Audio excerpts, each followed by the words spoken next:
એક પાણીનો જગ દેખાય છે, દેખાય છે?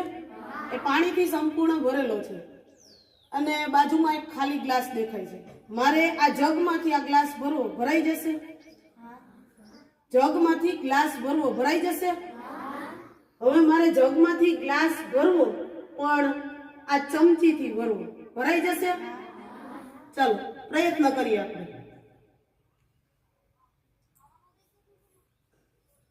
જગમાંથી ગ્લાસ ભરું છું ચમચીથી, પણ આ પ્રક્રિયા કરતા સમય લાગશે. લાગશે કે ન લાગે? ચમચીથી ગ્લાસ ભરાતા શું લાગે? સમય લાગે. આપણે પણ આવું જ વિચારીએ અને આવું જ વિચારીએ ને એટલે ગ્લાસ ભરવાનું શું કરી દઈએ? બંધ કરી દઈએ કે ચમચીથી ગ્લાસ ક્યારે ભરાય, એવું વિચારીને ગ્લાસ ભરવાનું શું કરી દઈએ? બંધ કરી દઈએ. આપણે ત્યાં ગુજરાતીમાં કહેવત છે, તમે સાંભળી હશે, ટીપે ટીપે સરોવર ભરાય અને કાકરે કાકરે પાળ બંધાય. આ ચમચી એટલે તમારી દરરોજની થોડીક મહેનત. દરરોજની થોડીક મહેનત તમે આ ગ્લાસની અંદર નાખતા જાઓ, મતલબ કે તમારા મગજની અંદર ઉતારતા જાઓ, તો એક દિવસ આ ગ્લાસ સંપૂર્ણ ભરાઈ જશે. ભરાઈ જશે ને? હા. પણ નહીં ઉતારો તો આ ગ્લાસ કેવો રહેવાનો છે?